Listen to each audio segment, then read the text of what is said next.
ಏಳು ಜನ್ಮದ ನಂಟು ಬ್ರಹ್ಮ ಗಂಟು ಬ್ರಹ್ಮ ಗಂಟು. ಅದು ನಾಳೆ ನಮ್ಮ ಮನೇಲಿ ಪ್ರಣತಿಗೆ ಮಡ್ಲಕ್ಕಿ ತುಂಬಿಸ್ಕೊಳ್ಳೋ ಶಾಸ್ತ್ರ ಇಟ್ಕೊಂಡಿದ್ದೀವಿ. ಅದಕ್ಕೆ ಪ್ರಣತಿನ ಕರ್ಕೊಂಡು ಬರೋಣ ಅಂತ. ಪ್ರಣತಿ, ನಿಮ್ಮ ಅಣ್ಣ ಲಕ್ಕಿ ಫೋನ್ ಮಾಡಿದಾನೆ. ನಾಳೆ ಬೆಳಗ್ಗೆ ಬಂದು ನಿನ್ನನ್ನ ಅವ್ರ ಮನೆಗೆ ಕರ್ಕೊಂಡು ಹೋಗ್ತಾನಂತೆ. ಸರಿ ಅಮ್ಮ, ನಾನು ರೆಡಿ ಆಗಿರ್ತೀನಿ. ಈ ಜಿಂಕೆ ಮರಿ ಓಡ್ ಹೋಗುತ್ತೆ, ಆದ್ರೆ ಮತ್ತೆ ವಾಪಸ್ ಬರಲ್ಲ. ಲಕ್ಕಿಯವರು ದತ್ತಣ್ಣ ಪಂದ್ಯದಿಂದ ಹಿಂದೆ ಸರಿಯೋ ತರಾನೇ ಕಾಣ್ತಿಲ್ಲ ಪುಟ್ಟತ್ತೆ. ಅಲ್ಲಿ ಲಕ್ಕಿಯವ್ರ ರಿಪೋರ್ಟ್ ಬಂದಿದೆ, ಅದ್ರಲ್ಲಿ ಏನ್ ಬಂದಿದೆ ಅಂತಾನು ಲಕ್ಕಿಯವ್ರು ಹೇಳ್ತಿಲ್ಲ. ಲಕ್ಕಿ ರಿಪೋರ್ಟ್ ಬಂತ? ಹುಷಾರಾಗಿ ತೆಗ್ದಿಟ್ಟಿದ್ಯಾ ತಾನೆ? ಅಯ್ಯೋ ಇರಿ ಪುಟ್ಟತ್ತೆ, ಬಂದೆ ಒಂದ್ ನಿಮಿಷ. ಅಯ್ಯೋಯ್ಯೋ, ಇನ್ನೇನ್ ಎಡವಟ್ ಮಾಡ್ಕೊಂಡ್ಲಪ್ಪ ಈ ಹುಡುಗಿ.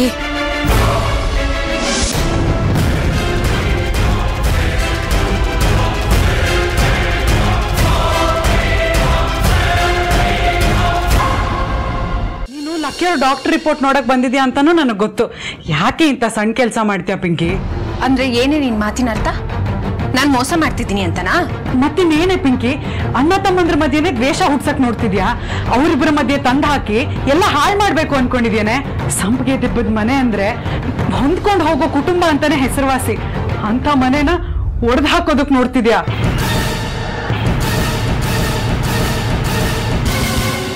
ಬರೀ ಪಂದ್ಯ ಆಗಿದ್ದಿದ್ರೆ ಪರವಾಗಿಲ್ಲ ಪುಟ್ಟತೆ, ಇದು ಪಂದ್ಯಕ್ಕೂ ಮೀರಿ ಮಾತು ಮುಂದುವರೆದ್ಬಿಟ್ಟಿದೆ. ದತ್ತಣ್ಣ ಅಂತೂ ಲಕ್ಕಿಯವ್ರ ಮೇಲೆ ಹಾಗೆ ಸಾಧ್ಸಕ್ ಹೊರಟಿದ್ದಾರೆ. ಹೌದು ಕಣೆ, ನನ್ಗೂ ಯಾಕೋ ಹಾಗೆ ಅನ್ನಿಸ್ತಾ ಇದೆ. ಈ ಪಂದ್ಯ ನಿಂತ ಹೋಗೋ ತರ ಏನಾದ್ರೂ ಮಾಡಿ. ಸರಿ ಕಣೆ, ಈ ಪಂದ್ಯ ನಿಲ್ಲೋ ಹಾಗೆ ಮಾಡ್ತೀನಿ. ಅಮ್ಮ,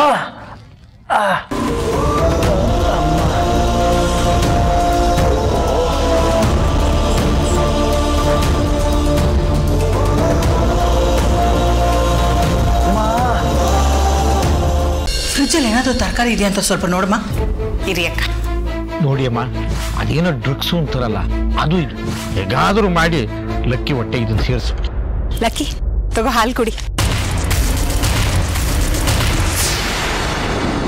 ಬರೀ ಪಂದ್ಯ ಆಗಿದ್ದಿದ್ರೆ ಪರವಾಗಿಲ್ಲ ಪುಟ್ಟತೆ, ಇದು ಪಂದ್ಯಕ್ಕೂ ಮೀರಿ ಮಾತು ಮುಂದುವರೆದ್ಬಿಟ್ಟಿದೆ. ಈ ಪಂದ್ಯ ನಿಂತ ಹೋಗೋ ತರ ಏನಾದ್ರೂ ಮಾಡಿ. ಸರಿ ಕಣೆ, ಈ ಪಂದ್ಯ ನಿಲ್ಲೋ ಹಾಗೆ ಮಾಡ್ತೀನಿ.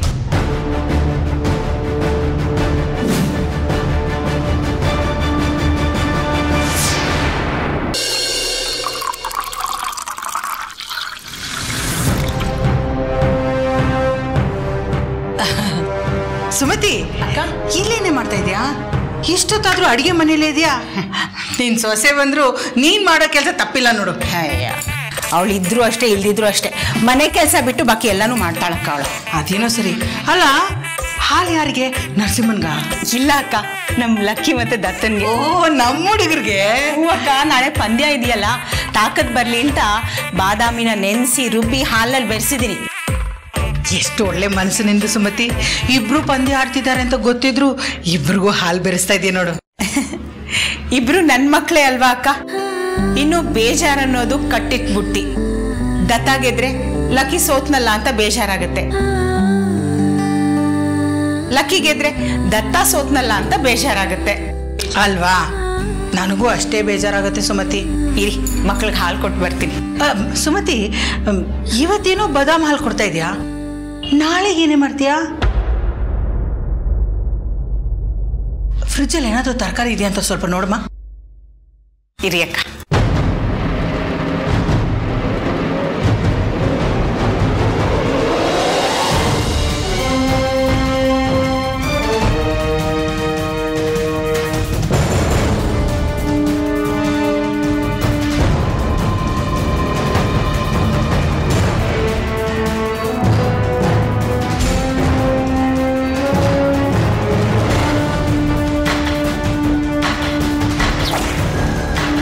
ಲಕ್ಷ್ಮಣ್ ಅವರು ಡ್ರಗ್ಸ್ ತಗೊಂಡಿದ್ದಾರೆ ಅಂತ ಸಾಬೀತಾಗಿದೆ.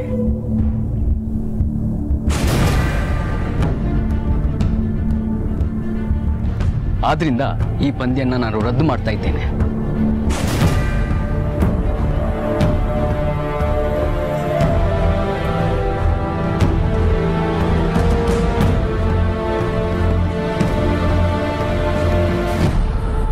ಸಂಪಿಗೆ ದಿಬ್ಬದಲ್ಲಿ ನಡೆಯುತ್ತಿರುವ ಕಬಡ್ಡಿ ಪಂದ್ಯದಲ್ಲಿ ಲಕ್ಷ್ಮಣ್ ಅವರು ಡ್ರಗ್ಸ್ ಸೇವಿಸಿದ್ದಾರೆ ಎಂದು ಸಾಬೀತಾಗಿದೆ. ಇದು ಹಲವಾರು ಶಂಕೆಗಳಿಗೆ ಎಡೆ ಮಾಡಿಕೊಟ್ಟಿದೆ. ಕ್ಯಾಮ್ರಾಮನ್ ಮೋಹನ್ ಕುಮಾರ್ ಜೊತೆ ರಾಜಲಕ್ಷ್ಮಿ, ಸಂಪಿಗೆ ದಿಬ್ಬ.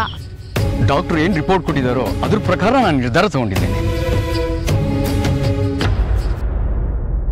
ದಯವಿಟ್ಟು ನನ್ನ ಕೆಲಸ ಮಾಡಕ್ ಬಿಡಿ ಅಮ್ಮ, ಇಲ್ಲದೆ ಹೋದ್ರೆ ಅದು ಅಪರಾಧ ಆಗತ್ತೆ. ಈ ರಿಪೋರ್ಟ್ ಪ್ರಕಾರ ಲಕ್ಕಿಯವ್ರು ಗೆದ್ದಿರೋ ಎಲ್ಲ ಬಹುಮಾನಗಳು, ಟ್ರಾಫಿಗಳು ನನಗೆ ಹಿಂದಿರಿಸಬೇಕು.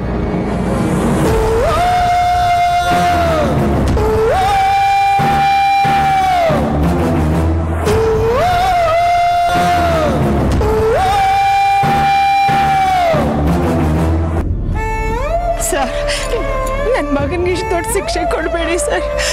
ಸರಿ, ಅವ್ನು ಡ್ರಗ್ಸ್ ತಗೊಂಡಿದ್ದಾನೆ ಅನ್ಕೊಳ್ಳಿ, ಆದ್ರೆ ಹಿಂದೆ ಗೆದ್ದಿರೋ ಟ್ರಾಫಿಗಳೆಲ್ಲ ಯಾಕೆ ಸರ್ ಕೊಡಬೇಕು? ನೀವಾಗಲೇ ಬಂದು ಚೆಕ್ ಮಾಡಬೇಕಾಗಿತ್ತು ಅವ್ನು ತಗೊಂಡಿದ್ದಾನೋ ಇಲ್ವೋ ಅಂತ.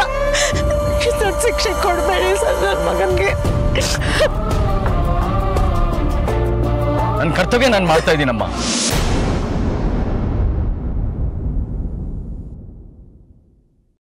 ಲಕ್ಕಿ ಅವರೇ, ಈಗಲೇ ನಿಮ್ಮ ಮೆಡಲ್ಗಳನ್ನೆಲ್ಲ ಸರೆಂಡರ್ ಮಾಡಿ. ಹೊರಗಡೆ ಏನಾದ್ರೂ ತಿಂದಿದ್ರಾ? ಏನು ತಿಂದಿಲ್ಲ ಗೀತಾ. ಹಾಗಾದ್ರೆ ಏನು ನಡೆದಿದೆ ಲಕ್ಕಿ ಅವರೇ? ನಂಗೊಂದು ಉಪಾಯ ಹೊಳೆದಿದೆ. All India kabaddi association members ಇಂದ ಒಂದು ತೀರ್ಮಾನಕ್ಕೆ ಬಂದಿದ್ದೀವಿ. ಲಕ್ಕಿ ಅವ್ರ ಮೇಲೆ ಆಜೀವನ ನಿಷೇಧ ಹೇರ್ತಾ ಇದ್ದೇವೆ. ಸರ್, ಒಂದ್ ನಿಮಿಷ.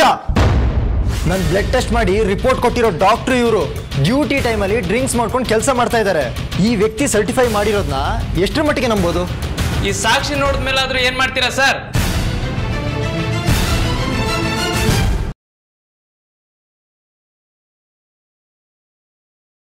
ನೀನ್ ಹೇಳ್ತಾ ಇರೋದು ಸಂಪಿಗೇಶ್ವರ ಲಿಂಗದ ಬಗ್ಗೆನಾ?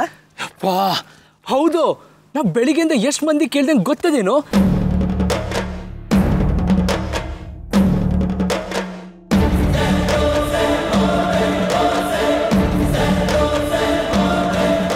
ನಗರ ಅಲ್ಲಿ ನೋಡು, ಅಲ್ಲಿ ಕಾಣಿಸ್ತಿದೆಯಲ್ಲ ಮರ, ಅದ್ರ ಕೆಳಗಡೆ ಇರೋದೇ ಆ ಲಿಂಗ.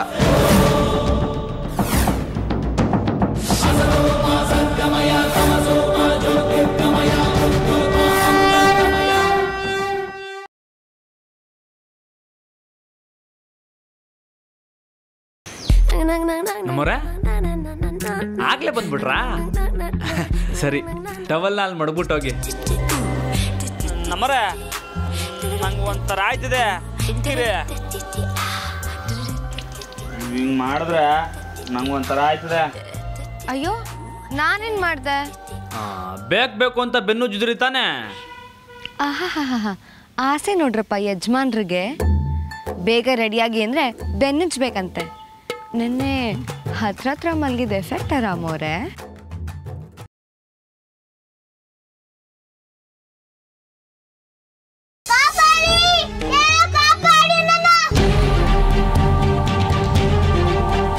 ಆ ಮಹಾತಾಯಿನೇ ನನ್ನ ಕಾಪಾಡೋದಿಕ್ಕೆ ಈ ರೂಪದಲ್ಲಿ ಬಂದಿರ್ಬೋದಾ?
ಈ ಕೆಲಸಗಳನ್ನೆಲ್ಲ ಬಿಟ್ಟು ಚೆನ್ನಾಗಿ ಓದಬೇಕು. ಆಗ ನೀನು ಚೆನ್ನಾಗಿ ದುಡ್ಡು ನಿಮ್ಮಮ್ಮನ ಚೆನ್ನಾಗಿ ನೋಡ್ಕೋಬಹುದು. ಹೌದಾ? ಚೆನ್ನಾಗಿ ಓದಿದ್ರೆ ಇನ್ನೂ ಜಾಸ್ತಿ ಸಂಪಾದನೆ ಮಾಡ್ಬೋದಾ? ಹೌದು, ಮತ್ತೆ ಇಲ್ಲ ಅಂದಿದ್ರೆ ನಿನ್ನ ಸ್ಕೂಲಿಗೆ ಯಾಕೆ ಕಳಿಸ್ತಾ ಇದ್ರು ಹೇಳು? ಚೆನ್ನಾಗಿ ಓದ್ಬೇಕು ಅಂದ್ರೆ ಸ್ಕೂಲಿಗೆ ಹೋಗ್ಬೇಕು. ಸ್ಕೂಲಿಗೆ ಹೋಗ್ಬೇಕು ಅಂದ್ರೆ ಫೀಸ್ ಕಟ್ಟಬೇಕು. ನಾನು ಇನ್ನೂ ಫೀಸೇ ಕಟ್ಟಿಲ್ಲ ಅಲ್ವಾ?